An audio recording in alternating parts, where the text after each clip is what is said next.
Hello मेरे प्यारे बच्चों, गुड मॉर्निंग, सुप्रभात। आज का जो क्लास होगा वो होगा आपके हिंदी व्याकरण समास का, जो अभी आपके लिए जितना महत्वपूर्ण है उतना ही 12th में महत्वपूर्ण होगा, उतना ही जनरल कंपटीशन में महत्वपूर्ण होगा।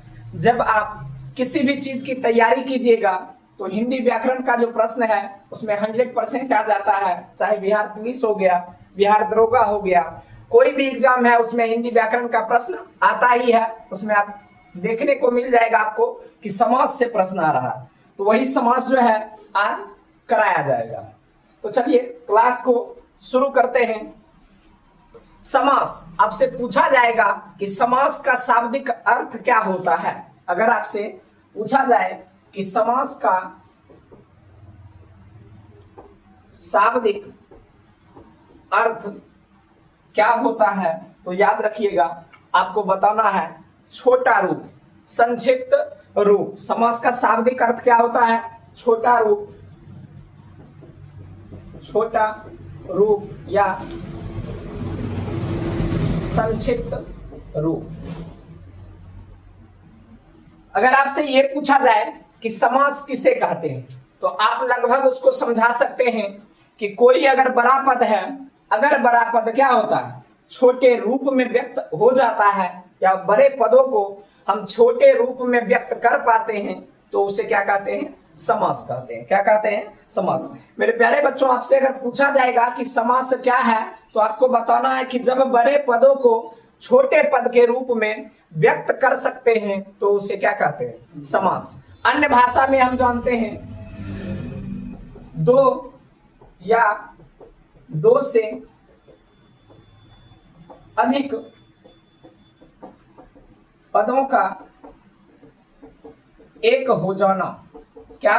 दो या दो से अधिक पदों का क्या होना? एक होना क्या कहलाता है?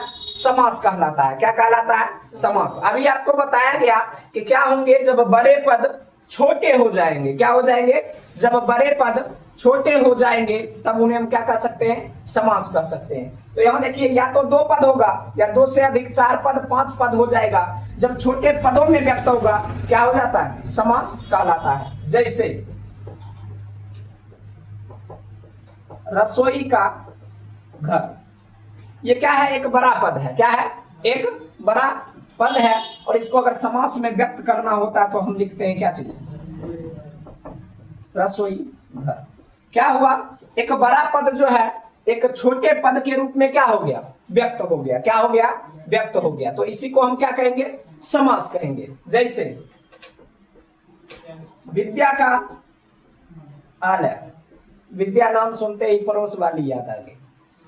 अच्छा, उम्र है अभी, कोई दिक्कत नहीं। हाँ, पड़ोस में रहती है नहीं विद्या। हाँ, बेचारी चश्मा लगाती है। विद्या का आलय, आलय मतलब क्या होता है? घर। क्या होता है? घर। याद रखना है, आलय मतलब क्या होता है? घर। इसी को हम लोग कहते हैं क्या?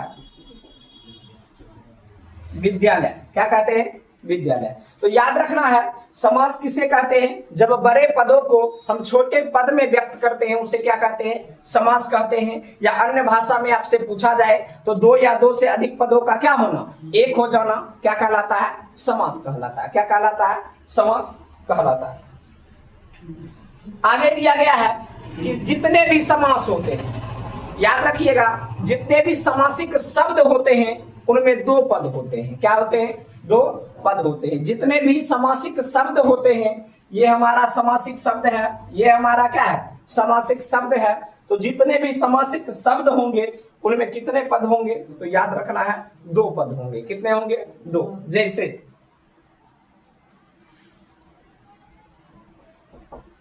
रसोई और घर, विद्या और आलय। रसोई और घर, विद्या और आलय। आपसे पूछा जाएगा कि समास में कितने पद होते हैं तो मेरे प्यारे बच्चों आपको बताना है कि समास में कितने पद होते हैं? दो पद होते हैं। कितने पद होते हैं? दो। समास को ऐसे पढ़ना है कि क्वेश्चन कहीं से आए, तोड़ मरोड़ कर क्या करना? उसको रख देना। समास में कितने पद होते हैं? दो पद होते हैं। पहले पद को कहा जाता है, पहले पद को कहा जाता है पूर्व पद। आपसे पूछा जाए कि समास के समासिक शब्द के पहले पद को क्या कहा जाता है, तो याद रखना क्या, पूर्व पद कहा जाता है। क्या कहा जाता है, पूर्व पद कहा जाता है। और अंत वाले को कहा जाता है अंतिम पद या उत्तर पद। क्या कहते हैं, अंतिम पद या उत्तर पद। आपसे पूछा जाएगा कि पूर्व पद किसे कहते हैं, तो समासिक शब्द का पहला भाग जो होता है उसे क्या कहते हैं, पूर्व पद कहते हैं। और दूसरे भाग को क्या कहते हैं, उत्तर पद या अंतिम पद कहते हैं। अगर आपसे पूछा जाए कि समासिक शब्द किसे कहते हैं, समासिक शब्द किसे कहते हैं, अगर आपसे पूछा जाए कि समासिक शब्द किसे कहते हैं, तो याद रखिएगा जब हम क्या करते हैं, संक्षिप्त रूप लिखते हैं किसी का भी, जब 2-4 पद रहता है उसका संक्षिप्त रूप लिखते हैं, वही क्या कहलाता है, समासिक शब्द कहलाता है। क्या कहलाता है, समासिक शब्द कहलाता है। मतलब जो विस्तार पूर्वक है, जो विस्तार पूर्वक है उसे संक्षिप्त में लिखते हैं, तो यही क्या कहलाता है, समासिक शब्द कहलाता है। क्या कहलाता है, समासिक शब्द कहलाता है। चलिए आगे दिया गया है, जो उत्तर पद और पूर्व पद या पूर्व पद और उत्तर पद मिलकर बनता है उसे क्या कहते हैं। अगर आपसे पूछा जाए कि पूर्व पद और उत्तर पद को मिलाकर क्या बनता है, तो याद रखिएगा पूर्व पद प्लस उत्तर पद बराबर समस्त पद। कुछ अजूबा नहीं हो गया, हिंदी व्याकरण में मैथ पढ़ना शुरू कर दिया तो अजूबा नहीं है, याद रखिएगा। आपके याद रखने के लिए इसे लिखा गया है कि पूर्व पद और उत्तर पद जुड़कर क्या बन जाते हैं, समस्त पद बन जाते हैं। क्या बन जाते हैं, समस्त पद। आपसे पूछा जाए एग्जाम में कि समस्त पद क्या है, तो याद रखिएगा कि पूर्व पद समासिक शब्द के पूर्व पद और उत्तर पद से मिलने के बाद जो एक नया शब्द बनता है उसे क्या कहते हैं, समासिक शब्द कहते हैं। क्या कहते हैं, समासिक शब्द कहते हैं। अगर आपसे यह पूछा जाए कि समास का विग्रह करें, और पूछा क्या जाए, 100% पूछा जाएगा, चाहे आप 10th वाले हो तब भी और 12th वाले हो तब भी आपसे 100% पूछा जाएगा कि समास का विग्रह करें। क्या करें, समास का विग्रह करें। अगर आपको समास का विग्रह करने नहीं आता है तो समास के जो कुछ प्रकार हैं उसको आप बना नहीं पाइएगा। इसलिए समास का विग्रह क्या बहुत जरूरी है। समास का विग्रह याद रखना है। इसमें समासिक शब्द को हम क्या करते हैं, विस्तारित रूप में लिखते हैं। क्या करते हैं, समासिक शब्द जो है उसको क्या करते हैं, विस्तारित रूप में लिखते हैं। जैसे विद्यालय, विद्या का घर, दशानन, 10 आनन वाला, अर्थात कौन, रावण। कौन, रावण। चतुरानन, अगर आपसे बोला जाएगा कि चतुरानन का क्या करे, समास विग्रह करे, तो 4 आनन वाला, 4 आनन वाला अर्थात कौन, ब्रह्मा। बाबा टिल्लू नहीं, हाँ बाबा टिल्लू नहीं, बाबा टिल्लू ध्यान में रखना। अगर वो बेचारे भड़क गए ना और कहा दे कि तथास्तु, हाँ ये प्राणी पूरा साफ, समझ में आया। हाँ ये जो प्राणी इधर बोल रहा है ना कि बाबा टिल्लू, अगर ऊपर से कह दे कि चल बेटा तथास्तु, तो हम हो जाएंगे क्या, साफ। याद रखना है कि समास विग्रह किसे कहते हैं, तो समासिक शब्द का क्या करते हैं, समासिक शब्द को किस रूप में लिखते हैं, विस्तारित रूप में लिखते हैं। और इसी विस्तारित रूप को क्या कहा जाता है, समास का विग्रह कहा जाता है। क्या कहा जाता है, समास का विग्रह कहा जाता है। आपके एग्जाम में अक्सर देखे जाएंगे इस प्रकार के प्रश्न। जैसे पूछा जाएगा देशभक्त, तो इसका बोला जाएगा क्या करने के लिए, समास विग्रह करने के लिए। तो वैसे व्यक्ति जो देश के लिए क्या है, जिनमें भक्ति है, वो क्या कहलाएंगे, देशभक्त कहलाएंगे। क्या कहलाएंगे, देशभक्त। राजपुत्र, राजा का पुत्र, राजपुरुष, राजा का पुरुष। इस प्रकार करके क्या करना है, समास का विग्रह करना है। क्या करना है, समास का विग्रह करना है। चलिए एक जो है गंगा जल। इसका आंसर क्या करना है, कमेंट में फेंक कर मारना है कि गंगा जल का समास विग्रह क्या होगा। चलिए आगे देखते हैं। ये तो हो गया समास के बारे में जो कॉमन जानकारी है वो। अब चलेंगे मेन पॉइंट पर। अगर आपसे पूछा जाए कि समास के कितने भेद होते हैं, अगर आपसे पूछा जाए कि समास के कितने भेद होते हैं, तो मेरे प्यारे बच्चों आपको बताना है कि समास के कितने भेद होते हैं। 6 भेद होते हैं। कितने भेद होते हैं? 6। अगर आपसे पूछा जाएगा कि समास के कौन कौन से भेद, 6 जो भेद हैं कौन कौन से हैं, तो याद रखिएगा अव्ययी भाव, किसी भी तरह आप याद कर सकते हैं, कोई दिक्कत नहीं, पहले तत्पुरुष या बाद में तत्पुरुष। तत्पुरुष, द्विगु, द्वंद्व,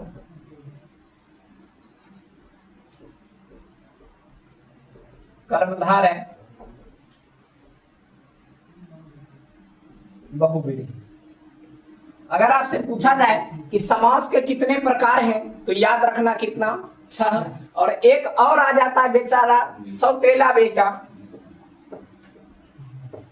ने समास। लेकिन क्या करेंगे हम, सौतेले बेटे को भी नहीं छोड़ेंगे, उसको भी क्या करेंगे, समान अधिकार देंगे। क्या करेंगे? समान अधिकार देंगे। ऐसे क्या है, बिहार सरकार भी भेदभाव करता है। अगर आप 12th वाले हैं तो बेचारे जो भी लड़के होंगे, हाँ, उनको 25,000 की जगह मिलेगा 25 पैसा। क्या मिलेगा?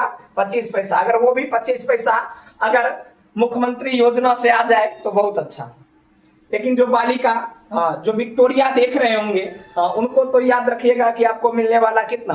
25,000 मिलने वाला। कितना मिलने वाला? 25,000। तो आप पर सरकार भी क्या है, मेहरबान है। आप अगर कम कट ऑफ लाते हैं तब क्या किया जाएगा, सरकार के द्वारा ले लिया जाएगा। बेचारा लड़का के साथ बहुत अत्याचार होता है, थोड़ा बहुत समस्या हो जाता है उसके जीवन में, तो उतना नहीं देखना है। अगर आपसे पूछा जाए कि समास के कितने भेद हैं, तो याद रखना कितना? 6। कितना? 6। कौन कौन? अव्ययी भाव, तत्पुरुष, द्विगु, द्वंद्व, कर्मधारय और बहुव्रीहि। मुख्यतः समास के 6 भेद होते हैं। और अपवाद में एक आता है कौन? ने समास। इसको भी साइड में क्या करेंगे, हम पढ़ेंगे। क्या करेंगे? इसको भी साइड में पढ़ेंगे। पहला अव्ययी भाव समास। अव्ययी भाव समास। बिहार बोर्ड इतना घुमा फिरा कर क्वेश्चन पूछेगा कि बच्चा फंस जाए, लेकिन फंसना नहीं है। अलग अलग तरीके से क्या किया जाएगा, जो भी प्रश्न पूछा जाता है सभी तरीके से बताया जाएगा। अगर आपसे पूछा जाए कि अव्ययी भाव समास किसे कहते हैं, तो याद रखिएगा पहला पद अव्यय हो। क्या याद रखना है? पहला पद क्या हो? अव्यय हो। आपसे पूछा जाएगा कि किस समास का पहला पद जो है वो अव्यय होता है, तो मेरे प्यारे बच्चों आपको बताना है कि अव्ययी भाव का। किसका? अव्ययी भाव का क्या होता है? पहला पद अव्यय होता है। अगर आपसे यही पूछा जाएगा कि किसका पहला पद प्रधान होता है, तो याद रखिएगा अव्ययी भाव का। किसका? अव्ययी भाव का। अगर आपसे पूछा जाए कि किसका पहला पद प्रधान होता है, तो याद रखना क्या? अव्ययी भाव का। और पहचानने का कुछ तरीका है, जैसे याद रखिएगा जब दो शब्द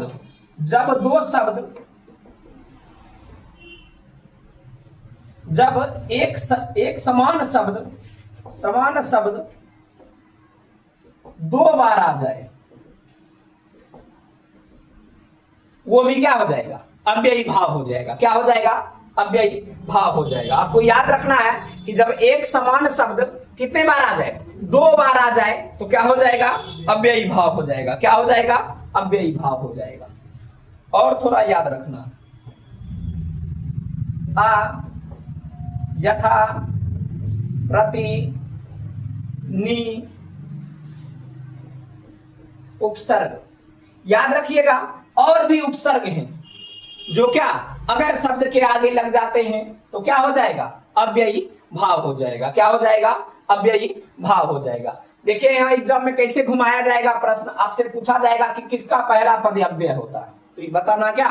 अव्ययी भाव। अगर आपसे पूछा जाए किसका पहला पद प्रधान होता है, तो क्या हो जाएगा? अव्ययी भाव। अगर दे दिया जाए कि एक शब्द है जो 2 बार आ रहा है, लगातार 2 बार आ रहा है, तो कौन सा समास बताना? तो याद रखिएगा, बताना क्या? अव्ययी भाव। अगर शब्द के आगे उपसर्ग कहाँ लगते हैं, तो याद रखिएगा शब्द के आगे। पूछा जाएगा कि उपसर्ग किसे कहते हैं, तो उपसर्ग वे शब्दांश होते हैं जो किसी शब्द के आगे लगकर उसके अर्थ में परिवर्तन ला देते हैं। क्या करते हैं? किसी शब्द के आगे लगकर उसमें उसके अर्थ में परिवर्तन ला देते हैं। तो ये उपसर्ग जिन शब्द के आगे लग जाए वो क्या हो जाएंगे? अव्ययी भाव। क्या हो जाएंगे? अव्ययी भाव। चलिए समझते हैं। रातों रात, रात कितना बार? 2 बार। कौन सा समास? अव्ययी भाव।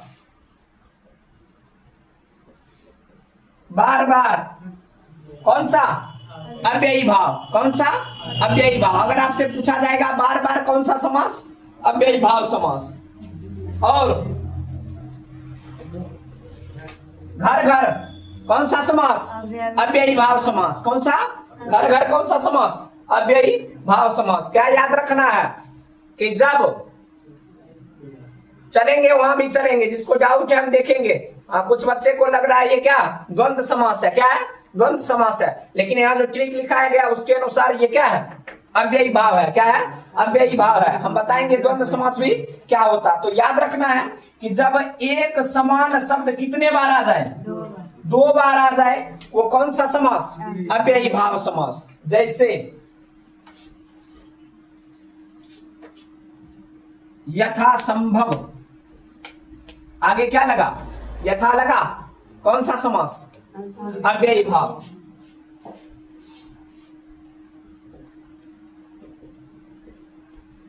यथाशक्ति, आगे यथा लगा। कौन सा समास? आजन्म, आगे आ लगा। कौन सा समास? प्रतिदिन। कौन सा? प्रति। मेरे प्यारे बच्चों, आपको कमेंट में बताना है कि ये कौन सा समास है। प्रत्येक जो है वो कौन सा समास है, उसको क्या करना है? कमेंट में बताना है कि प्रत्येक जो है वो कौन सा समास है। चलिए आगे। निडर, निडर, आगे नहीं लगा। कौन सा समास? अव्ययी भाव समास।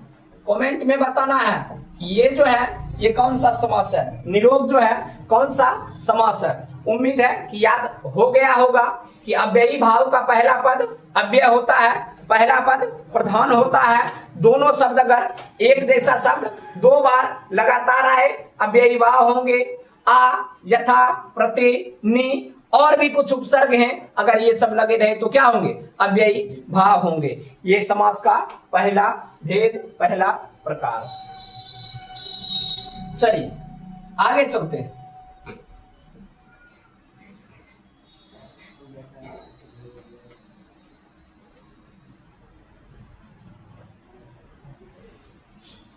अगला दिया गया है तत्पुरुष।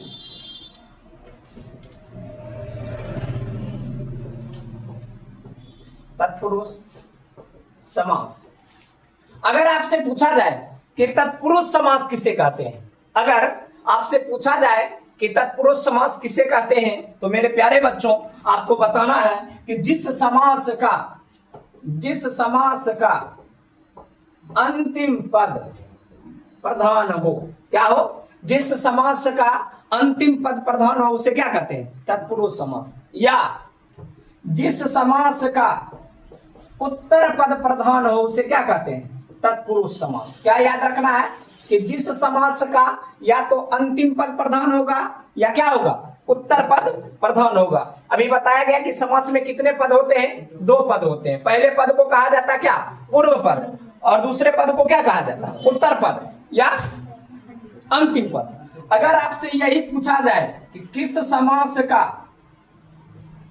समास का पूर्व पद गौण होता है तो याद रखना क्या, तत्पुरुष समास। मतलब इसमें इसके पहले पद का कोई वैल्यू नहीं होता है। याद क्या रखना है कि तत्पुरुष समास का पहला पद क्या होता है, गौण होता है। क्या होता है, गौण। क्या क्या याद रखना है तत्पुरुष में, कि इसका अंतिम पद प्रधान होता है, उत्तर पद प्रधान होता है और पहला पद क्या होता है, गौण होता है। तो अगर आपसे यह पूछा जाएगा कि किसका पहला पद प्रधान होता है, तो मेरे प्यारे बच्चों अभी तुरंत बताया गया, किसका, अव्ययी भाव का। किसका, अव्ययी भाव का।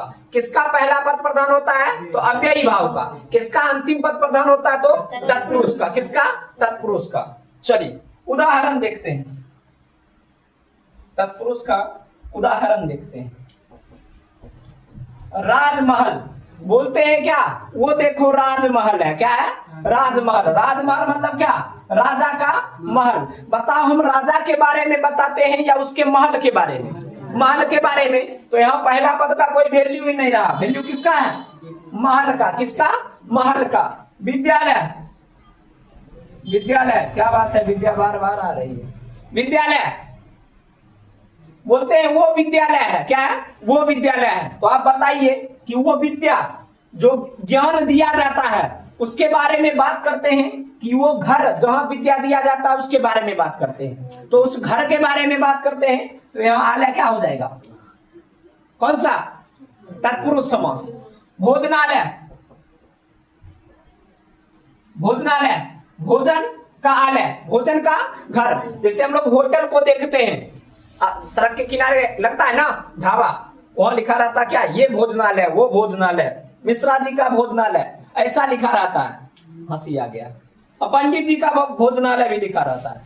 हाँ, तो याद रखिएगा, वहां भोजनालय लिखा रहता है मतलब क्या, जहां भोजन मिलता है वह घर है, वो हम बोलते हैं वो भोजनालय है। क्या भोजन के बारे में बोलते हैं, वो जो आलय है, वो जो घर है उसको दिखाते हैं। क्या करते हैं, उसको दिखाते हैं, उसके बारे में बोलते हैं। तो यहाँ क्या हो रहा, अंतिम पद प्रधान या पहला पद प्रधान, अंतिम पद प्रधान। तो याद रखना है क्या, कि जिसका अंतिम पद प्रधान हो वो क्या होता है, तत्पुरुष समास होता है। क्या होता है, तत्पुरुष समास होता है। जिसका उत्तर पद प्रधान होता है उसे क्या कहते हैं, तत्पुरुष समास कहते हैं। जिसका पूर्व पद गौण होता है उसे क्या कहते हैं, तत्पुरुष समास कहते हैं। तो इसी बात पर क्या करना है, कमेंट में बताना है कि देशभक्ति कौन सा समास है।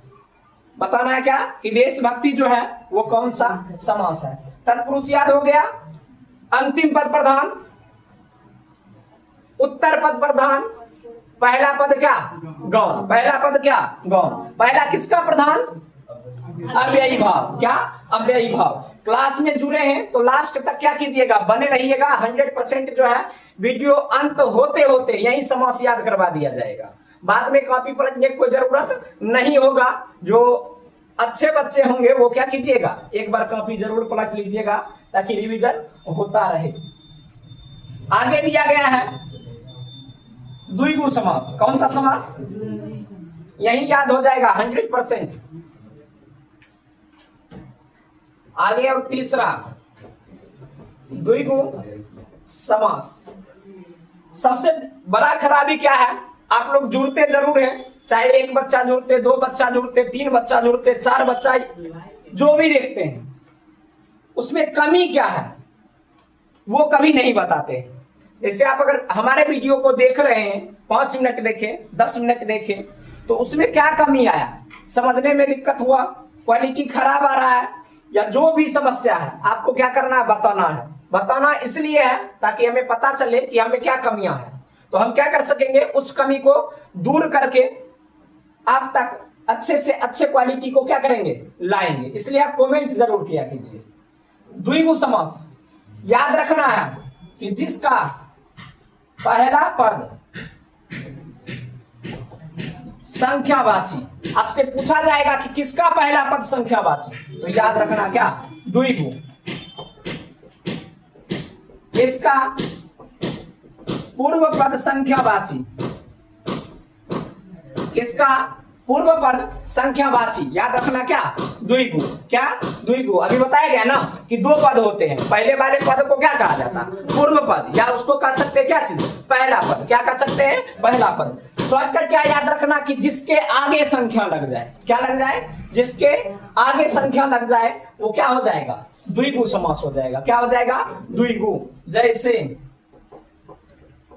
चौराहा, हम बोलते हैं वहां चौराहा है, क्या है, चौराहा है। चौराहा पर कितने राह, चार। कितने राह, चार। आगे लगा संख्या, हो गया कौन सा समास, द्विगु समास। कौन सा समास, द्विगु समास। आगे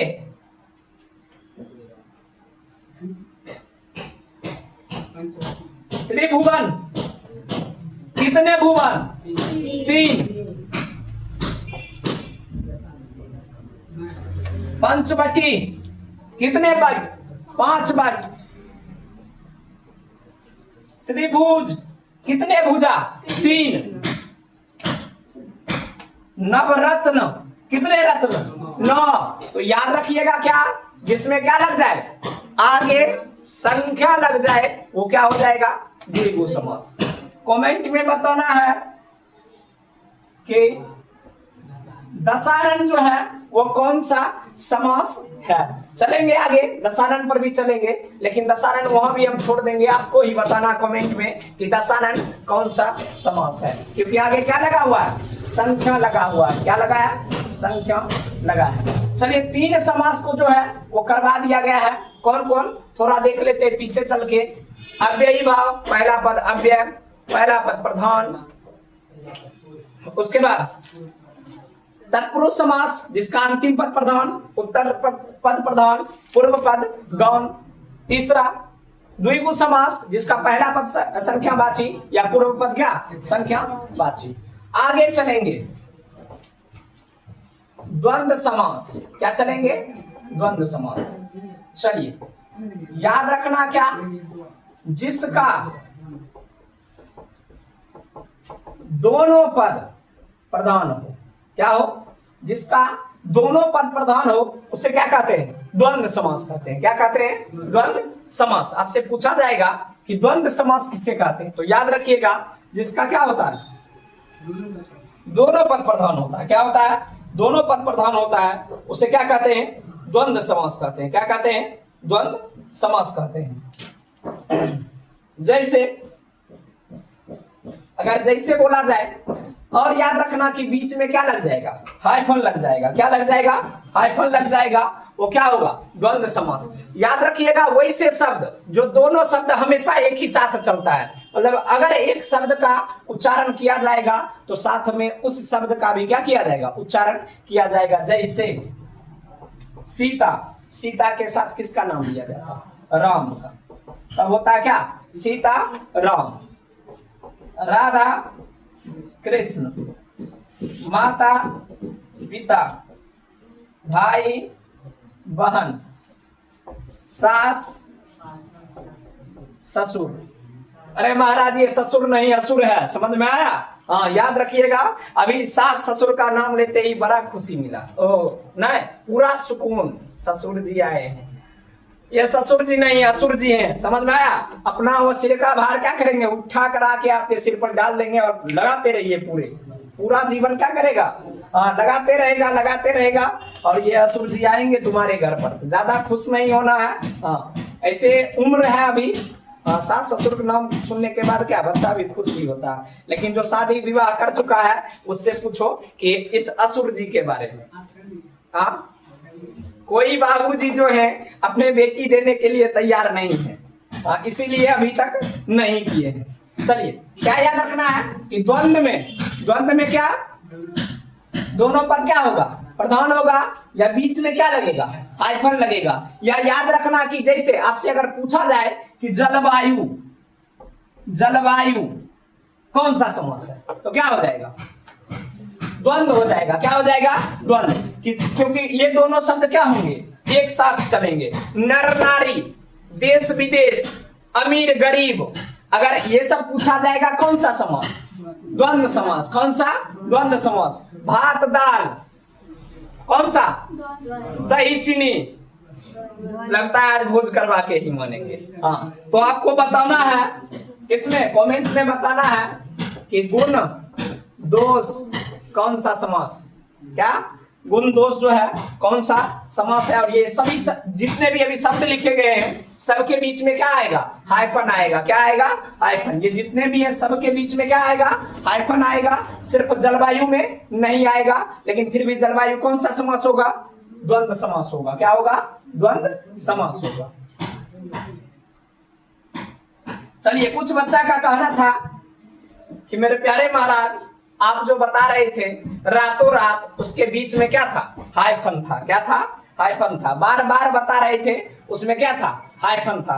तो लेकिन हम कंडीशन भी वहां लिखे थे क्या, कि एक शब्द लगातार कितने बार आएंगे, 2 बार आएंगे, तो वो क्या कहलाएंगे, अव्ययी भाव ही कहलाएंगे। क्या कहलाएंगे, अव्ययी भाव। अभी जितने भी शब्द लिखे गए, क्या कोई वैसा शब्द था जो पहला शब्द ही दूसरे बार रिपीट किया, नहीं था ना। तो याद रखना कि ये कौन सा समास था, द्वंद्व समास था। कौन था, द्वंद्व समास। चलिए, तीसरा नहीं ना, क्या हो गया, 5वां, कर्मधारय समास।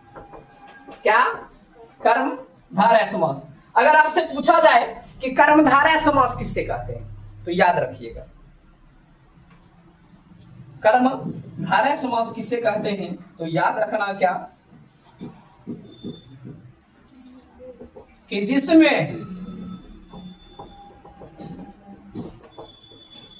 विशेषता बताया जाए। क्या किया जाए, जिसमें किसी की भी क्या किया जाए, विशेषता बताया जाए, उसे क्या कहते हैं, कर्मधारय समास। क्या कहते हैं, कर्मधारय समास। या पहला पद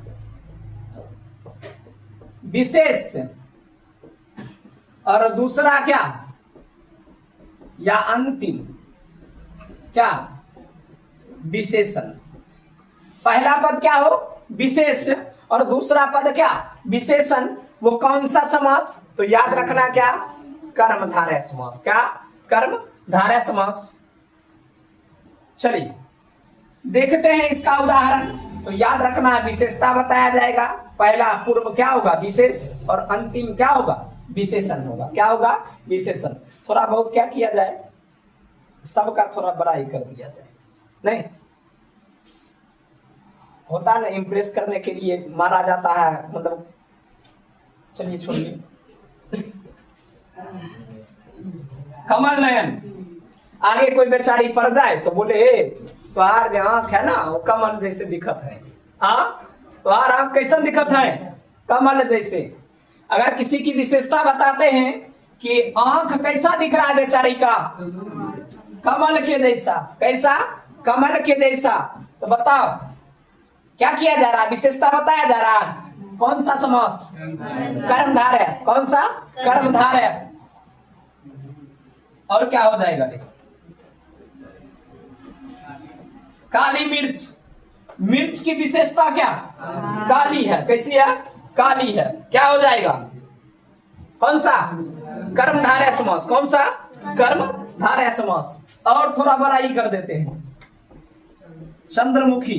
हे देवी, आपका मुख कैसा दिखता है, चांद के जैसा दिखता है। कैसा दिखता है, चांद का जैसा दिखता है। देवी इंप्रेस नहीं, अरे देवी भले एक्स्ट्रा बकर दिखे, नाक टेढ़ा, दांत बाहर, लेकिन अगर 2 को कमेंट कर दो बढ़िया से, आंख कैसन, कमल जैसन, मुख कैसन, चंद्रमा जैसन। देवी फूल के तार पर चढ़ गई बेचारी, अगर और नहीं चलेगा धराम कमरिया टूट जाएगा। चलो आगे देखते हैं। ए बेचारा, नीलगाय। गाय की विशेषता कैसा, नीला। कैसा, नीला। चलिए, पीतांबर। अंबर का, अंबर मतलब क्या, आसमान। क्या, अंबर मतलब क्या, आसमान। आसमान कैसा, पीला। याद रखिएगा, जितना एग्जाम्पल करवाया जाए जा रहा है, एग्जाम्पल से ही क्वेश्चन आ जाएगा। जितना एग्जाम्पल अभी करवाया जा रहा है, एग्जाम्पल से ही क्या आ जाएगा, क्वेश्चन आ जाएगा। आप क्वेश्चन बैंक पलटिएगा, सेट मार के देखिएगा, अगर समाज का क्वेश्चन मिलेगा तो इसी में। कहीं कहीं पीतांबर में थोड़ा कंफ्यूज कर देता है, कहीं कहीं लिख देता है कि ये क्या है, बहुव्रीहि समास है। क्या है, बहुव्रीहि समास है। कैसे, पीला हो अंबर जिसका अर्थात विष्णु। कौन, अर्थात विष्णु करके दिखा देता है। क्या चीज, बहुव्रीहि समास। लेकिन आपको याद रखना कि ये बहुव्रीहि समास नहीं है। क्या है, कर्मधारय समासी है। क्या है? कर्मधारय समासी है। चलिए कमेंट में बताना है कि प्रिय सखा कौन सा समास है। क्या बताना है कि प्रिय सखा जो है वो कौन सा समास है। चलिए आप लोगों के होंगे मित्र। क्या होंगे? मित्र। और इधर वाले जो है बेचारी सब, उनकी होगी मित्रिनी। सखा किसको कहा जाता है? सखा किसको कहा जाता है? मित्र को या मित्रिनी को? मित्रिनी को। किसको? मित्रिनी को कहा जाता सखा, और सखी कहा जाता है। चलिए लास्ट बहुव्रीहि। चलिए अगर आपसे पूछा जाए कि बहुव्रीहि समास किसे कहते हैं, तो जिसका अन्य पद प्रधान हो। क्या हो? अन्य पद प्रधान हो, उसे क्या कहते हैं? बहुव्रीहि समास कहते हैं। क्या कहते हैं? बहुव्रीहि। आपसे पूछा जाएगा कि जिसका अन्य पद प्रधान हो उसे क्या कहते हैं? बहुव्रीहि। अगर आपसे पूछा जाएगा कि क्या इसका पूर्व पद प्रधान होता है, तो बताना नहीं। क्या इसका उत्तर पद प्रधान होता है, तो याद रखिएगा नहीं। अगर आपसे पूछा जाएगा कि किस समास का कोई भी पद प्रधान नहीं होता है, तो याद रखना क्या? बहुव्रीहि। क्या? बहुव्रीहि। क्योंकि अभी हम बताए हैं कि ना ही इसका पूर्व पद प्रधान होता है और ना ही इसका उत्तर पद प्रधान होता है। एक नया पद बनता है। क्या बनता है? एक नया तीसरा पद बनता है। कौन सा? एक तीसरा पद बनता है, और वही पद क्या होता है? प्रधान होता है। क्या होता है? प्रधान। आपसे पूछा जाएगा किस समास का अन्य पद या तीसरा पद प्रधान होता है, तो याद रखिएगा बहुव्रीहि। किस समास का दोनों पद प्रधान नहीं होता है, तो याद रखना किसका? बहुव्रीहि। ना ही पूर्व पद प्रधान होता है और ना ही उत्तर पद प्रधान होता है। चलिए चलते हैं। गजानन। गजानन मतलब क्या? आनन मतलब सिर। क्या? सिर। गज जैसे जिनके आनन हो, गज का आनन हो जिसका, अर्थात कौन? बोलिए गणपति महाराज की। गणेश जी। कौन? गणेश जी। समझ में आया? कौन? गणेश जी। आनन हो जिसका, किस चीज का? सॉरी, गज का आनन हो। गज का आनन हो जिसका, अर्थात कौन? गणेश। कौन? गणेश। लंबोदर, लंबा हो उधर जिसका, अर्थात कौन? गणेश। बड़े पेट वाले कौन है? गणेश है। ऐसे एक हमारे गुरु जी भी हैं, गणेश जी। मतलब गणेश जी है नहीं, दिखते हैं, वो पेट का जो आकार है कुछ उसी तरह गोलाकार हो गया। चलिए हाँ, कौन? विक्रम सर। अच्छा चलिए। नीलकंठ। आपसे पूछा जाएगा कि नीलकंठ कौन सा समास है, तो नीला हो कंठ जिसका, अर्थात कौन? महादेव। महाराज विष्णु कहां? महादेव। कौन? महादेव। शंकर। शंकर भगवान जब क्या किए थे? विष पी लिए थे, तब उनका कंठ कैसा हो गया था? नीला हो गया था। ऐसे अभी बहुत लड़के ऐसे होते हैं जो कहते हैं हम महादेव के भक्त हैं इसलिए गांजा पीते हैं। ये महाराज आप गांजा ना पीजिए, विष पी लीजिए। महादेव भी बचाए थे ना, सृष्टि को बचाने के लिए विष पी लिए थे, तो वो महादेव कहलाए। तो आप गांजा ना पीकर क्या कीजिए, एक बार जहर ट्राई कर लीजिए, आप भी महादेव बन जाइएगा। क्या बनिएगा? नहीं बनिएगा। दशानन। 10 आनन वाला, अर्थात ये नहीं बताएंगे हम, कमेंट में आप ही को बताना। चतुर्भुज, 4 भुजा वाला, अर्थात कौन? किनको? विष्णु। कौन? विष्णु। 4 भुजा वाला कौन? विष्णु। चतुरानन महाराज होते हैं बाबा टिल्लू। अगर आपसे हंसी आ गया, चतुरानन, अगर आपसे ये पूछा जाए कि मेरे महाराज ये चतुरानन कौन सा समास होता है, तो 4 आनन वाला। आनन मतलब क्या? सिर। और 4 सिर किनके हैं? ब्रह्मा जी के। किनके? ब्रह्मा जी के। तो इसलिए क्या हो जाएंगे? बहुव्रीहि समास। क्या हो जाएंगे? बहुव्रीहि समास। देखिए यहां भी, इसमें भी दिया गया है कि पीताम्बर, सॉरी अभी क्या बताए थे? पीताम्बर ही बताए थे। पीताम्बर ही बताए थे। तो पीताम्बर याद रखिएगा आप, कर्मधारय ही होता है। क्या होता है? कर्मधारय ही होता है। अगर आपसे पूछा जाए श्वेतांबर, श्वेत वस्त्र धारण करने वाली, अर्थात कौन? सरस्वती। कौन? सरस्वती। आपसे पूछा जाए बीना पानी, जिसके हाथ में बीना हो अर्थात कौन? सरस्वती। कौन? चक्र पानी, जिनके हाथ में चक्र हो, मार देंगे चक्र गर्दन में कट जाएगा। के? विष्णु। कौन? विष्णु। याद रखना है, यही सब एग्जाम्पल जो है क्या करेगा, बार बार घुमाकर आएगा। तो समास का जो मुख्य भेद है 6, वो क्या हो चुका है, समाप्त हो चुका है। एक सौतेले को भी हम क्या करेंगे, बराबर का वो भागीदारी देंगे, बराबर का हिस्सा देंगे, इसके साथ कोई ना इंसाफी नहीं होगा। आप लोगों के साथ अगर होता है तो आप क्या कीजिए, क्या कीजिए? अरे महाराज आवाज उठाइए, समझ में?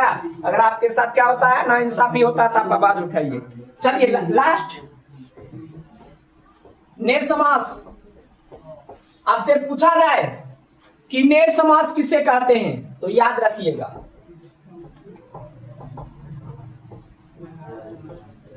या तो नकारात्मक शब्द हो, समझ में, या आगे क्या लग जाए, आगे और लग जाए, मतलब उपसर्ग जो है क्या लगेगा, और लगेगा, या जिस पर, मतलब जिस चीज का कोई अंत ना हो, समझ में आया, उस तरह का अगर शब्द मिल जाए तो वो क्या हो जाएगा, ने समास हो जाएगा। क्या हो जाएगा, ने समास। जैसे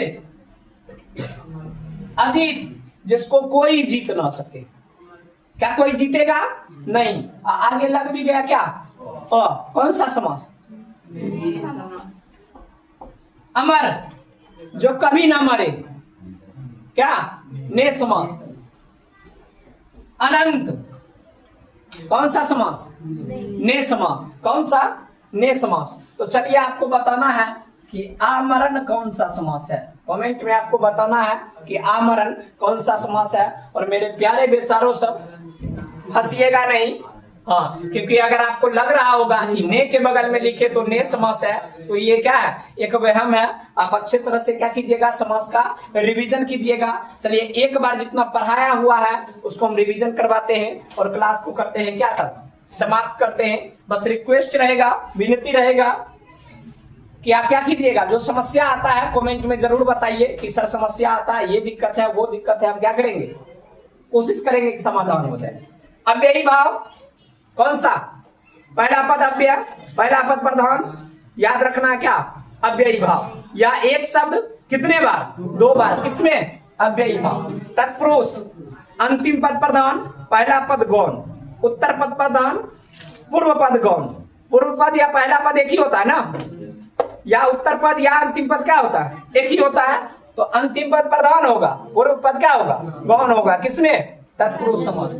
द्विगु, पहला पद क्या, संख्यावाची, क्या, संख्यावाची। याद रखना कि पहला पद क्या होगा, संख्यावाची होगा।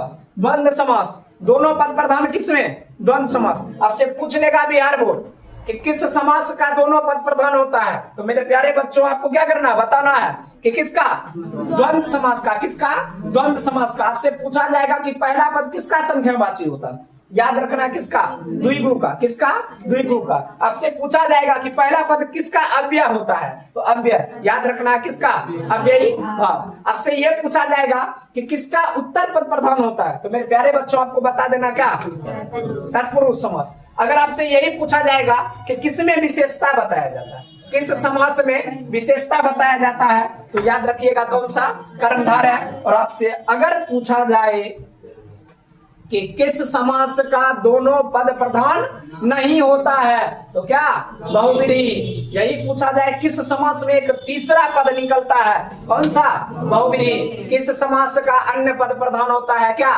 बहुव्रीहि। बस याद हो गया।